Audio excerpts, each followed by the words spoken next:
దేవుని నామానికి మహిమ కలుగును గాక. ఈరోజు యొక్క ధ్యానాంశము ఊటికొండ.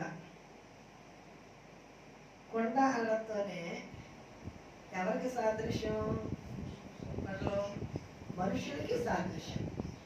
కొమ్మరివాడు ఎవరండి? మన దేవుడు. కొమ్మరివాడు దేవునికి సాదృశ్యం, కొండలు మనుషులకి సాదృశ్యం. ఈ వాక్యానికి వెళ్ళే ముందు ఒక చిన్న ఉదాహరణ చెప్పి నేను వాక్యానికి వెళ్ళాలని ఆశపడుతున్నాను. ఇర్మియాని కుమ్మరివాణ్ణి ఇంటికి తీసుకువెళ్ళారు. ఎవరు? దేవుడు. ఇర్మియా, నువ్వు కుమ్మరివాణి ఇంటికి వెళ్ళు, ఆయన వెళ్ళిన తర్వాత నేను నీతో మాట్లాడిన సంగతిని ఇశ్రాయేలుకి తెలియచేయదు కానీ అని చెప్తారు. కుమ్మరివాణి ఇంటికి వెళ్ళాడు ఈయన. కుమ్మరివాణి ఇంటి దగ్గర ఏముంటాయి? కుండలు ఉంటాయి. అసలు కుండ ఎలా తయారు చేయబడుతుందో వాళ్ళు చిన్నపిల్లలు తెలియని ఉంటారు కనుక జస్ట్ నేను మాటలు చెప్తాను. ప్రతి పనిముట్టికి ఒక మెటీరియల్ అవసరం. 3 సర్కాట దాన్ని. అది ఇత్తడే కానివ్వండి, వెండే కానివ్వండి, ఏదైనా సరే బంగారమే కానివ్వండి, మట్టిలోంచి తీస్తారు. తీసిన తర్వాత దానిలో ఉన్న ఆ గనులు మనకు దొరుకుతున్నాయి కదండి, బంగారం గనులు, ఇత్తడి గనులు, ఇవన్నీ గనులోంచి తీసిన దాన్ని లోహాలతోటి దాన్ని వేరు చేసి తయారు చేసి ముద్దలుగా చేసి దాన్ని వస్తువులుగా చేయడానికి అప్పుడు మనుషుల చేతికి వస్తుంది అది. సరే, మట్టి కూడా తీసుకొచ్చి కొంతకాలం ఆ మట్టిని బయట ఎండలో ఉంచుతారు. వెంటనే కాలం తీసుకొచ్చిన మట్టితోటి కుండ తయారు చేస్తే రాదు. ఆ మట్టి కొంతకాలం ఎండాలి. ఎండకి ఎండిన తర్వాత ఆ మట్టిలో నీళ్లు పోసి దాన్ని నానబెడతారు. నానబెట్టిన తర్వాత ఆ కుమ్మరివాడు దాన్ని ఏం చేస్తాడంటే తుక్కుతాడు. పెద్ద కర్మాగారాలు అయితే జంతువులు పెట్టి తొక్కిస్తారు. చిన్న చిన్నగా చేయించుకునేవాడు మనుషులే తొక్కుతారు. మనకి మీ పక్కన కుమ్మరపేటలోనే ఆ కుమ్మరి వీధులు ఉన్నాయి, అక్కడ కూడా చేస్తూ ఉంటారు, మనం చూస్తూ ఉంటాం. ఆ మట్టి అనాలంట, నేను కాలంలో ఉన్నప్పుడు చాలా నెమ్మదిగా చల్లగా నీళ్ళ కింద ఉన్నాను, నువ్వు తీసుకొచ్చి ఎండలో ఎండబెట్టావు, ఓ సంవత్సరం అంతా నేను ఇంట్లో ఎండాను, ఇప్పుడు నీళ్ళు పోసే మెత్తగా ఉందిలే అనుకుంటే ఇప్పుడు నన్ను తొక్కుతున్నావు అని మట్టి కుమ్మరివాడితో మాట్లాడుతుంది. అప్పుడు కుమ్మరివాడు అన్నాడంట, నేను నీకు ఒక ఆకారాన్ని ఇవ్వాలనుకున్నాను, నీకు ఒక లైఫ్ని ఇవ్వాలని ఆశపడి నేను తయారు చేస్తాను అని అంట.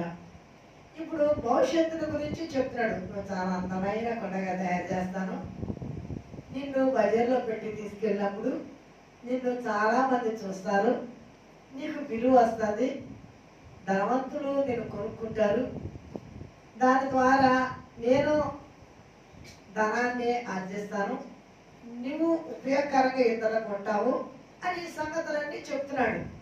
పాప విని విని పోనీలే నాకేదో ఒక రూపాన్ని ఇస్తానంటున్నాడు కదా అని అనుకుని కొంచెం ఓపిక పట్టింది. ఓపిక పట్టిన తర్వాత మట్టి శుద్ధలు చేసుకుని శుద్ధలు ఇంటికి పట్టుకొచ్చాడు. పట్టుకొచ్చిన తర్వాత సారి మీద పెట్టాడు. సారి మీద పెట్టేటప్పటికి ఈ సారి తిరుగుతూ ఉన్నప్పుడు ఇంకా నలుగుతుంది మట్టి. ఏదో కొద్ది నొప్పి అనుకున్నాను, ఇక్కడికి వచ్చిన తర్వాత ఇంకా ఎక్కువైపోయి. మన జీవితంలో దేవుడి చేతులకు వచ్చిన తర్వాత మన పరిస్థితులు కూడా ఇలాగే ఉంటాయి. మొదట కొంచెం శ్రమే, తర్వాత శ్రమలు అధికం కావచ్చు, కానీ దాని తర్వాత ఒక జీవితాన్ని దేవుడు మనకి ఇవ్వబోతున్నాడు. దేవుని యొక్క చేతిలో నలపబడిన ఆ మట్టి అప్పుడు చెప్తున్నాడు, ఇదిగో నేను నీకు ఆకారం ఇస్తాను, చూడు నీకు ఎంత అందం వస్తుందో అని. ఆ నలిగిన తర్వాత దాన్ని మెత్తగా అయిన తర్వాత దానికి చక్కటి పూజ రూపాన్ని తయారు చేశాడు.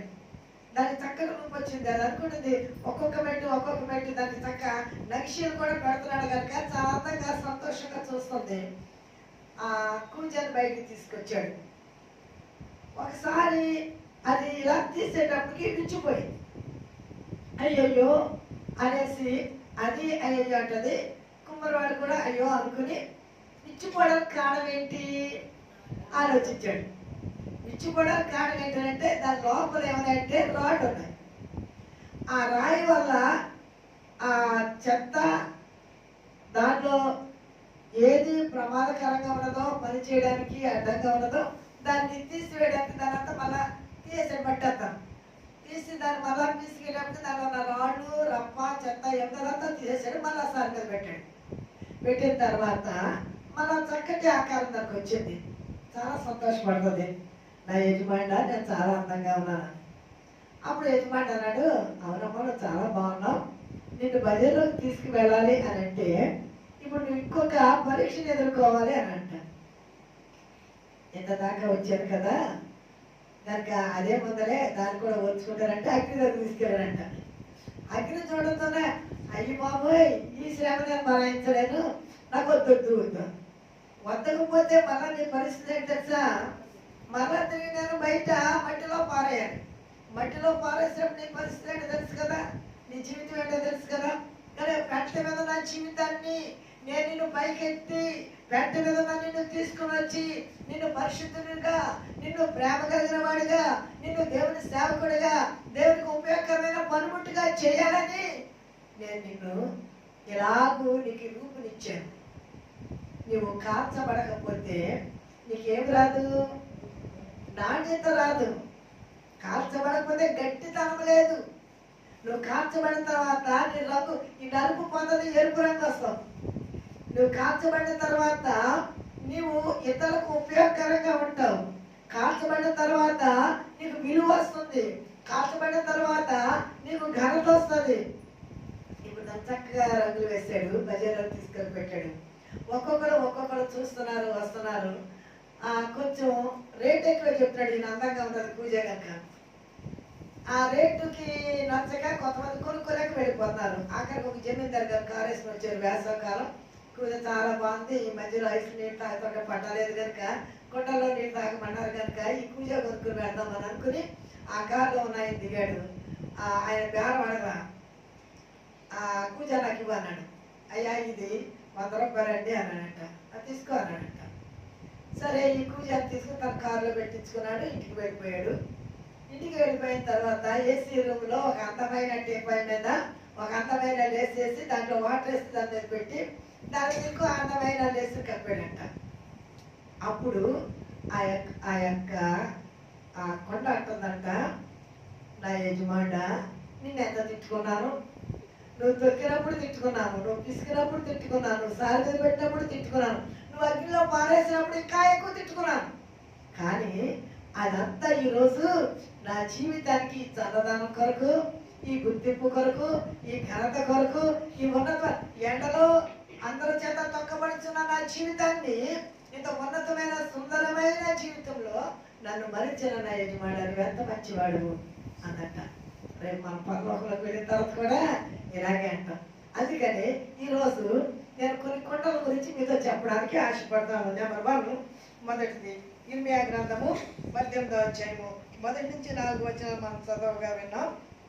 ఇక్కడ యెహోవా యొద్ద నుండి ఇర్మియాకు ప్రత్యక్షమైన వాక్కు, నువ్వు లేచి కుమ్మరింటికి పోము, అక్కడ నా మాటలు నీకు తెలియజేసేదను. నేను కుమ్మరింటికి వెళ్ళగా వాడు తన సారె మీద పని చేయుచుండెను. కుమ్మరి జిగట మట్టితో చేయుచున్న కొండ వారి చేతిలో విడిపోగా ఆ జిగట మన్ను మరలా తీసుకొని కుమ్మరి తనకు యుక్తమైనట్లుగా దానితో మరి ఒక కొండ చేశాను. మీకు ఆల్రెడీ చేసి చెప్పేసాను ఇదే వాక్యం మీద. ఇప్పుడు విచ్చిపోయిన పరిస్థితుల్లో మట్టి ఎవరి చేతిలో ఉన్నది, కుమ్మరి వారి చేతిలో ఉన్నది కనుక తిరిగి మరలా దాన్ని కొండ చేయడానికి అవకాశం ఉన్నది. పాపం ఇంకో కొండ తీసుకెళ్ళాడంట మట్టి నిప్పుల్లోకి. ఇప్పుడు అదేమైందంటే విచ్చిపోయింది, పగిలిపోయింది. ఇప్పుడు కుమ్మరివాడు అయ్యో అని కుమ్మరివాడు బాధపడుతున్నాడు. అయ్యో నేను పగిలిపోయానే అని కొండ బాధపడుతుంది. అప్పుడు కుమ్మరివాడు అన్నాడు, నేను నిన్ను సారి మీద ఉన్నప్పుడు మరలా తిరిగి నేను నిన్ను చెరిపి నీలో నా చెత్త తీసివేసి మరలా నేను నిన్ను సారి మీద పెట్టడానికి నువ్వు ఇష్టపడలేదు. అందుకనే నేను నేనేం చేశానంటే ఉన్నదాన్ని ఉన్నట్టుగా తీసుకొని అగ్నిలో వేస్తే నీలో ఉన్న ఆ యొక్క బలహీనత, నీలో ఉన్న ఆ యొక్క పాపము, నీలో ఉన్న అవిధేయత, నీలో ఉన్నది నిన్నే పాడు చేసింది. ఇప్పుడు నువ్వు ఇచ్చిపోయావు, ఇప్పుడు నేను ఏడ్చినా నువ్వు ఏడ్చినా ప్రయోజనం లేదు. కానీ ఎప్పుడు నీవు కార్చబడినప్పుడు, నువ్వు మరణాన్ని చూడకుండా సజీవంగా భూమి మీద ఉన్నప్పుడు, దేవుని చేతిలో నువ్వు వాడబడుతున్నప్పుడు, దేవుని చేతిలో నువ్వు ఉన్నప్పుడు ఎన్నిసార్లు విడిపోయినా తిరిగి మరలా దానికి ఆకారం ఇవ్వడానికి కుమ్మరవానికి అవకాశం ఉంది. నువ్వు మారు మనసు పొందడానికి, నువ్వు రక్షించబడడానికి, నువ్వు దిద్దుకోవడానికి, నిన్ను సరి చేసుకోవడానికి అవకాశం ఉంది. ఎప్పుడు భూమి మీద నువ్వు బ్రతికుండగానే. అక్కడికి వెళ్ళిన తర్వాత చూసుకుందామని అంటారు చాలా మంది. అక్కడికి వెళ్ళిన తర్వాత నీ ముఖం ఏం చూసుకుంటావు? అక్కడికి వెళ్ళిన తర్వాత నీకు అవకాశం లేదు. సజీవులుగా ఉన్న మనమే దేవుని సన్నిధిలో సరి చేసుకోవడానికి దేవుడు మనకు అవకాశం ఇచ్చాడు. అందుకనే దేవుడు ఇర్మియాతో చెప్తాడు, ఆ కొండ విడిపోయింది. ఎందుకు విడిపోయింది అంటే ఆ మట్టిలో ఉన్న ఆ యొక్క రాళ్ళ బట్టి ఆ కొండ విడిపోయింది. ఇశ్రాయేలు గురించి ఆ మాటే చెప్పడానికి ఇర్మియాకి ప్రాక్టికల్ గా దేవుడు ఈ మాటలు చెప్తూ ఉన్నాడు. ఇక్కడ నేను 5వ వచనం చూడండి. అంతటా యెహోవాకు నాకు ప్రత్యక్షమై ఇలా సెలవిచ్చాను, ఇశ్రాయేలులారా, ఈ కుమ్మరి మట్టికి చేసినట్లు నేను మీకు చేయలేనా? ఒకవేళ మీకు శ్రమలు వచ్చినాయా, సమస్య వచ్చిందా, కష్టం వచ్చిందా, బాధ వచ్చిందా, అలాగనుకుని మీరు ఎందుకు అధైర్యపడుతున్నారు? ఆ కొండ నేను మరలా ఎలా సరి చేశానో అలాగే మిమ్మల్ని సరి చేయగలను. ఆ కొండ ఎలా విచ్చిపోతే దాన్ని పారేలా, దాన్ని ఎలాగ మళ్ళా దానికి ఇంకొక రూపం ఇచ్చానో అలాగ మీకు మళ్ళీ ఇంకొకసారి మిమ్మల్ని సరి చేయడానికి నాకు అవకాశం ఉన్నది. ఎందుకంటే మీరు నా మాట విన్నప్పుడు, మీరు నా చేతిలో ఉన్నప్పుడు, మీరు నా సారి మీద ఉన్నప్పుడు నేను మరలా మిమ్మల్ని బాగు చేయగలను. కనుక కుమ్మరవాడితో ఆ కొండ కుమ్మరవాడి మాట విని కుమ్మరవాడి చెప్పినట్లుగా కుమ్మరవాడి చేతిలో ఉంటే దానికి భవిష్యత్తు ఉన్నది, దానికి విలువ ఉంది. మనం కూడా మన పరమ కుమ్మరి అయిన దేవుని చేతిలో మనం ఉంటే మనకి ఏముందన్నమాట అండి? భవిష్యత్తు ఉంది. భవిష్యత్తులో క్షేమం ఉంది, భవిష్యత్తులో నెమ్మది ఉంది, భవిష్యత్తులో మన జీవితంలో మనకి సంతోషము సమాధానం ఉన్నది. అందుకని ఈ కుమ్మరి వారితో ఇశ్రాయేలీయుల గురించి చెప్పడానికి ఈ మాటలో దేవుడు ఇర్మియా ద్వారా రాయిస్తున్నాడు. నెంబర్ 2, ఇర్మియా గ్రంథము 22వ అధ్యాయము 28వ వచనం. ఇర్మియా గ్రంథము 22వ అధ్యాయము 28వ వచనం చదువుదాం. ఇక్కడ ఈ కొండ ఓటి కొండ. 27వ వచనం. వారు తిరిగి రావాలని బహుగా ఆశపడు దేశమునకు వారు తిరిగి రారు.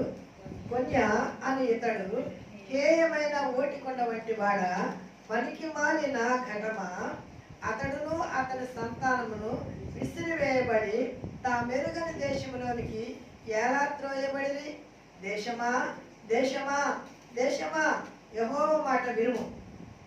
యెహోవా ఎలాగూ సెలవిస్తున్నాడు, సంతానహీనుడనియు తన దినములలో వర్ధిల్లని వాడనియు ఈ మనుషుని గూర్చి వ్రాయబడి, అతని సంతానములో ఎవడు వర్ధిల్లడు, వారిలో ఎవడును దావీదు సింహాసనమందు కూర్చున్నాడు, ఇక మీదట ఎవడు యూదాలో రాజుగా ఉన్నాడు. ఓటికొండ. ఓటికొండ దగ్గర ఉపయోగమా? ఈ కొన్య అనే అతని గురించి దేవుడు చెప్తున్నమాట. ఎందుకు అనంటే దేవుని చేతిలో ఉండడానికి ఇష్టపడలా, దేవుని గద్దెంపుకి ఇష్టపడలా. దేవుడు సరి చేస్తానంటే సరి చేసుకోవడానికి వాడి జీవితాన్ని సరిదిద్దుకోలేదు. అందుకనే ఓటికొండ వంటి వాడా అన్నాడు. ఓటికొండ దేనికన్నా పనిచేస్తుందా? మనం కొండ కొన్నప్పుడు ఇలాగా కొట్టు చూస్తాం. ఓటి శబ్దం వచ్చింది అనుకోండి, నీళ్ళు వేసి పొయ్యి మీద పెట్టేది ఏమైపోతుందండి? పిచ్చిపోతుంది. మన జీవితంలో మనం గట్టి కొండలుగా ఉండడానికి దేవుడు మనల్ని ఏర్పాటు చేసుకున్నాడు. ఓటికొండ అవడానికి కారణం ఏంటి అనంటే, ఎప్పుడు ఓటికొండ అవుతుందండి? దెబ్బ తగిలినప్పుడు ఓటికొండ అవుతుంది. సాతానికి మనం చోటిస్తే సాతాను మనం ఏం చేస్తాడంటే ఓటికొండలు చేస్తాడు, ఉపయోగం లేని వారుగా చేస్తాడు. మారు మనసు పొంది దేవుని సేవ చేస్తున్నాడండి. సాతాను ఒక డబ్బు అనే ఆశని విసిరాడు, శరీరాశని విసిరాడు, నేత్రాశని విసిరాడు, జీవపు డమ్మని విసిరాడు, ధనాశని విసిరాడు, ఈ లోకంలో ఏదో ఏదో ఆశని ఒక రాయిని విసిరినప్పుడు ఆ కొండ ఏమైపోయిందండి? ఓటైపోయింది. మన జీవితంలో మనము దాన్ని తప్పించుకునే వారంగా ఉండాలి. ఎందుకంటే మనల్ని ఎలా కొట్టాలా, ఈ పిల్లలు గుట్లు కొడతా ఉంటారు కదండి. వాడు కళ్ళుకు గక్కలు కట్టేసి కొట్టిస్తూ ఉంటారు. రోడ్డు మీద చేస్తూ ఉంటే చూస్తూ ఉంటాం. అది దెబ్బ తగలకుండా ఉన్నంతసేపు కట్టుకోండి. దాని చుట్టూ అందరూ చాలా సంతోషంగా చూస్తూ ఉంటారు, ఎవడు కొడతాడా అనేసి. అది ఎవరి దెబ్బకి తగ్గుతుందో అది అప్పుడు ఏమైపోతుందండి? ఓటిదైపోతుంది, పగిలిపోతుంది. అంటే దుష్టుడు కూడా మన మీద రాళ్ళు వేయడానికి చూస్తూ ఉంటాడు. ఆ రాయి తగలకుండా మనం జాగ్రత్త పరుచుకోవాలి. ఓటికుండా వంటి వాడా, ఉపయోగం లేని వాడా, నీకు ఒక రాజ్యాన్ని ఇచ్చాడు దేవుడు, నీకు ఒక అవకాశం ఇచ్చాడు దేవుడు, నీకు ఒక జీవితాన్ని ఇచ్చాడు దేవుడు, నీకు ఒక పని ఇచ్చాడు దేవుడు, నీకు ఒక బాధ్యతను ఇచ్చాడు. ఆ విషయంలో నువ్వు నమ్మకంగా ఉండాలి. కొన్యా అనేవాడు, నువ్వు రాజుగా దేవుడు నీకు అవకాశం ఇచ్చాడు, కానీ నీవు దేవుడిని ఘనపరచలేదు. బబులోను రాజు కుమారుడు తన తండ్రి పరిస్థితి అంతా చూచాడు. బెల్షాజరు, బెల్తెషాజరు వేరు, బెల్షాజరు వేరు. నెబుకద్నెజరు కొడుకు బెల్షాజరు. అతడు దేవుని పరికరాలను తీసుకొని వచ్చి, దేవుని మందిరంలో ఉన్న పరికరాలను తీసుకొచ్చి దానిలో ఏం వేసాడండి? ద్రాక్షారసం వేసుకుని ఆ విగ్రహాల ముందు ఆ త్రాగుతూ డాన్స్ వేస్తూ ఆ విగ్రహాన్ని అతడు ఆరాధిస్తూ ఉన్నాడు. దేవుడికి ఎందుకు కోపం వచ్చింది అతని మీద? ఎందుకు కోపం వచ్చింది? దేవుడు తనకు ఒక అవకాశం ఇచ్చాడు, రాజుగా రాజ్యాన్ని ఇచ్చాడు. నీవు నీ తండ్రి స్థితి అంతా నువ్వు చూచావు. నీ తండ్రి కూడా అతిశయించాడు. నా జ్ఞానము, నా బలము, నా తెలివి, నా సంపాదన అనుకున్నాడు. జాగ్రత్త, అతిశయించే వద్దు. దేవుడు మాట్లాడతాడు. ఒకరికి అధికారం ఇచ్చాడా, ఇది నాది అని అనుకోవద్దు. అధికారం తీసివేయడానికి చెప్ప పట్టదు. నీకు అందం ఇచ్చాడా, నేను చాలా అందంగా తల్లి నువ్వు అతిశయించద్దు. అది పోవడానికి చెప్ప పట్టదు. ఒక వ్యాధి వచ్చిందంటే అందమంతా రూపంతా మారిపోతుంది. ఒకవేళ దేవుడు నీ జీవితంలో ఏది చేసినా ఏది ఇచ్చినా దేవుని కృపను బట్టి దేవుడు ఇచ్చాడని దేవుని స్తుతించు, కానీ నువ్వు అతిశయించావా అది లేదని తీసివేయబడ్డది. ఇక నెబుకద్నెజరు అతిశయించాడు. ఇది నా జ్ఞానం, నా తెలివి అన్నాడు. అది తీసివేసి ఎక్కడ పంపించేశాడండి? 7 సంవత్సరాలు గడ్డి వేయించాడంటండి, పశువుల దగ్గర పంపించి.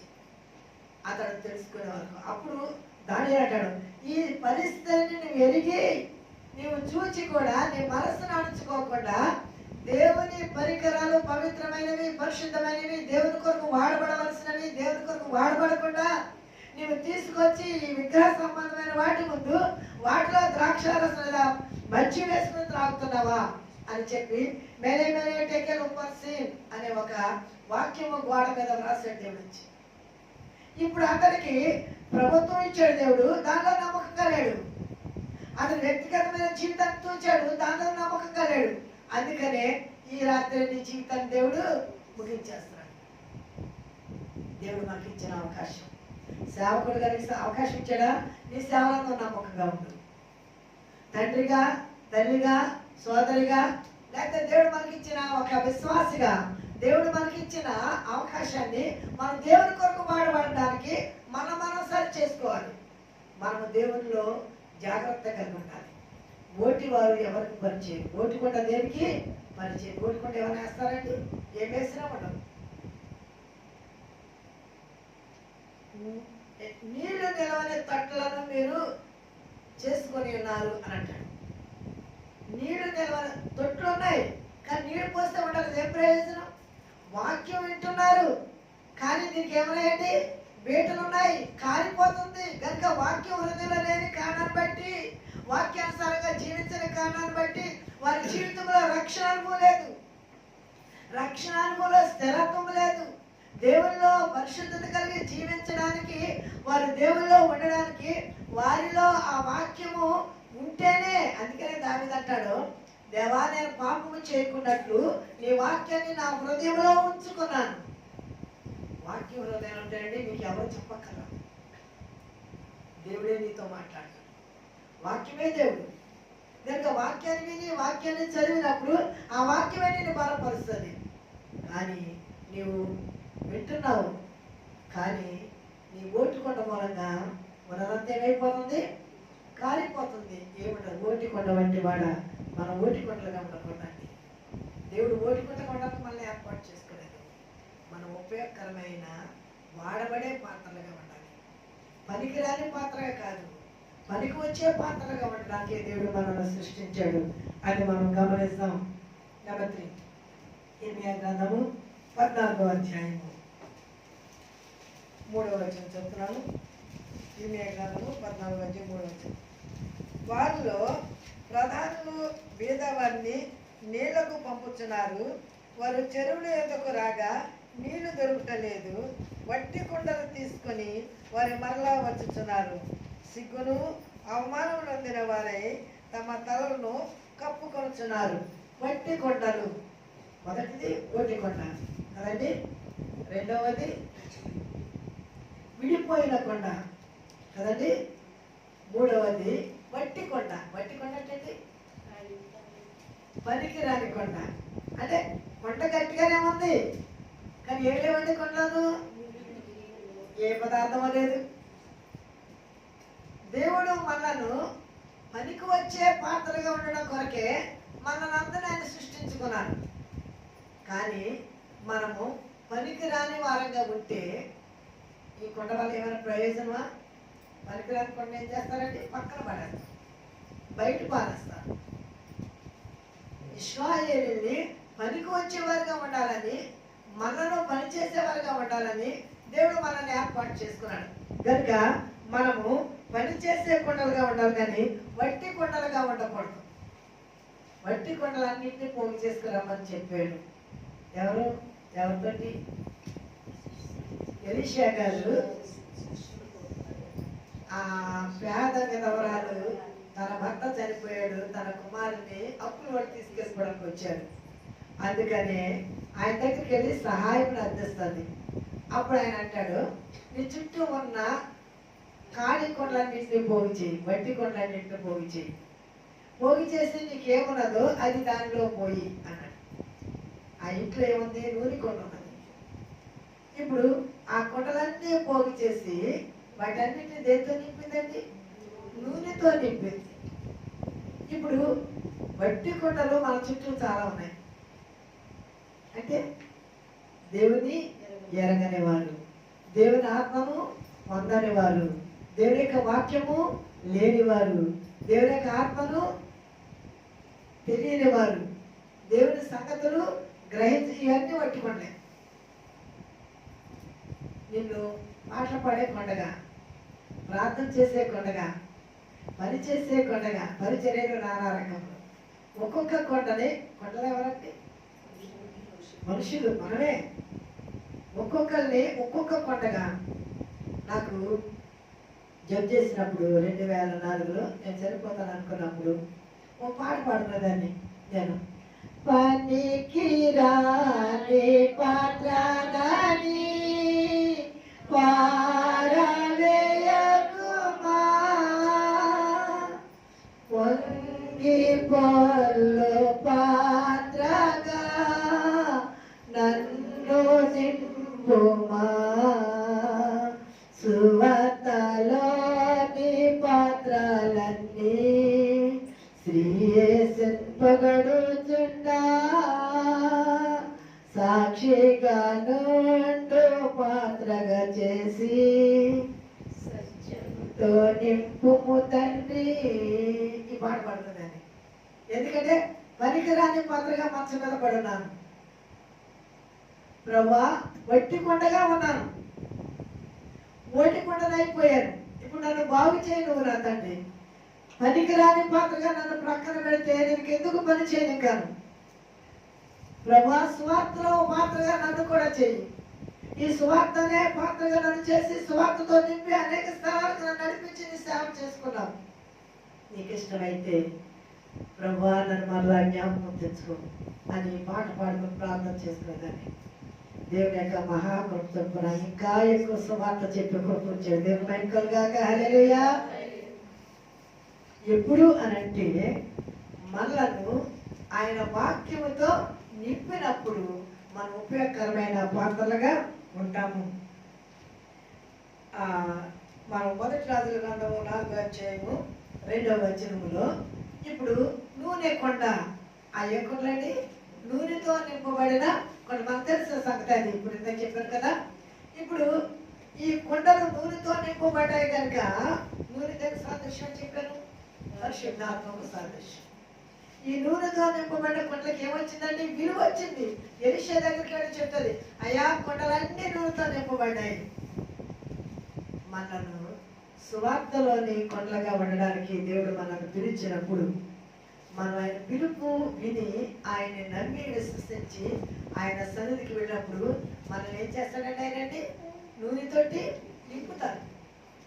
ఒక్కొక్కరిని 10 మంది కన్యకల కథ మనందరూ తెలుసు కదా. అక్కడ డ్యూటీలు ఉన్నాయి. డ్యూటీలు అంటే చిన్న చిన్న ప్రభువులు అనుకుందాం కదండి. ఇప్పుడు వాటిని దేంతో నింపుకోవాలండి? నూనెతో నింపుకున్నవి అవి వెలుగుతూ ఉన్నాయి. నూనెతో నింపుకున్నవి ఆ నూనె లేని దీపాలు ఆరిపోయినాయి. మన జీవితంలో ఆరిపోయే కుండలుగా మనల్ని దేవుడు చేయలేదు, కానీ మనము వెలిగే కుండలుగా ఉండడానికి దేవుడు మన ఎడల ఆయన చూపిన ఆ యొక్క ప్రేమను జ్ఞాపకం తెచ్చుకుందాం, ఆయన కృపను జ్ఞాపకం తెచ్చుకుందాం. మనము పనికిరాని వారిగా ఉండడం కొరకు దేవుడు పిలవలేదు. మనము పని చేయని వారిగా ఉండడానికి దేవుడు పిలవలేదు. దేవుడు ఆయన కృప గల నామములో, ఆయన శక్తి గల నామములో, ఆయన జీవం కలిగిన నామములో ఆయన మనను ఆయన బిడ్డగా ఉండడం కొరకు ఆయన మనల్ని పిలిచాడు. కనుక మనము దేవుని కొరకు వాడబడే వారంగా ఉండాలి. దేవుడి కొరకు నింపబడిన వారంగా ఉంటే మనం వాడుకుంటాడు అండి. నూనె కొండ నూనెతో నింపబడిన మూలంగానే కదా వాళ్ళు వ్యాపారం చేసుకుని బ్రతికి అనేక సంవత్సరాలు దేవుని కొరకు జీవించారు. మనము ఈ దినాన్ని నింపబడాలి. ఒక ఒట్టి కొండలుగా ఉంటే మనం దేంతో నింపబడాలండి? నూనె కొండలుగా మనం నింపబడాలి. ఇంకోటి మట్టి కొండ. నేను బాకి టైం అయిపోయింది, ఇంకా రెఫరెన్స్ చెప్తే సమయం లేదు. మట్టి కొండ ఏసుకెళ్ళి గ్రంథం. నేను రెఫరెన్స్ చదివి టైం సరిపోతే నేను చెప్పేస్తాను వినండి. మట్టి కొండ ఎందుకు పని చేస్తుందా? మనం బట్టలు చేస్తాం కదా, ఆ రోజుల్లోనూ ఆముదం కాయడానికి కొండల్లోనూ ఆముదం కాసేవారు. మీకు ఇప్పుడు తెలియదేమో కానీ మా ఏజ్లో ఉన్న వాళ్ళకి పెద్దవాళ్ళకి చాలామంది తెలుసు. ఆముదాన్ని ఆ రోజుల్లో ఆముదం గింజలు తీసుకొచ్చి అవి కొట్టి చాలా నీళ్లు పోసి దాంట్లో వేసి కాసేవారు. కాసే పైన చెట్టు కింద వచ్చేది, దాన్ని తీసేవారు. తర్వాత నీళ్లు వలకపోసిన తర్వాత కొండంతా ఎలా ఉంటుందంటే ఆ చిగురుతోటి మట్టితో ఉంటుంది. మనకు కూడా తెలుసు, ఏమన్నా మనం కొంచెం ఫ్యాట్ ఉన్నా బట్టలు చేసేటప్పుడు మన డెసిషన్ చూసుకుందాం. అదంతా పట్టేసినప్పుడు దాన్ని మామూలుగా వస్తుంది. అది ఇలా నీళ్ళేసి ఇలాగా ఇప్పుడు మనకి మామూలుగా పాలగిన అనుకోండి, మామూలు ఏదనుకోండి, లేదా మామూలుగా వాడుకున్నది ఏదైనా అనుకోండి, కొంచెం నీళ్ళేసి ఇలాగా తొలిపిస్తే క్లీన్ అయిపోతుంది. కానీ మట్టి కొండ అలాగా మట్టి కొండలు ఏం చేస్తారు తెలుసండి? కాలుస్తారండి. పొయ్యి మీద పెట్టి కాలిస్తే ఆ మడ్డి అంతా ఏమవుతుందండి? అడుక్కొచ్చేస్తుంది. అప్పుడు దానికి సర్ఫ్ వేస్తాం, సోడా వేస్తాం, దాన్ని కడిగినప్పుడు ఆ మట్టి పోతుంది. ఇప్పుడు మనందరిలో కూడా ఏం మట్టి ఉందండి? పాపమనే మట్టి. మస్టు కలిగిన కొండలు, మట్టి కలిగిన కొండలు అవి ఉపయోగించుకోవడానికి ఇష్టపడతారా? క్లీన్ చేయకుండాను శుభ్రం. ఇప్పుడు ఒక గ్లాసు చెప్తున్నారా, ఒక గ్లాసులో మనం మజ్జిగ తాగామనుకోండి, దాన్ని వెన్న పట్టేస్తుంది అనుకోండి, అది ఎలా ఉంటుందండి? జిగురుగా ఉంటుంది కదా, జిడ్డుగా ఉంటుంది, జిడ్డు అంటాం. అది కడగబడకుండా దాంట్లో మనం ఏమైనా వేసి తాగుతామా? అలాగే దేవుడు మనం వాడుకోవాలంటే ఇప్పుడు మనలో ఉన్నది ఏం పోవాలన్నమాట అండి? మనలో ఉన్న మట్టి పోవాలి, మనలో ఉన్న మస్టు పోవాలి, మనలో ఉన్న చెడు పోవాలి. అది పోవాలి అంటే మనం దేవుని యొక్క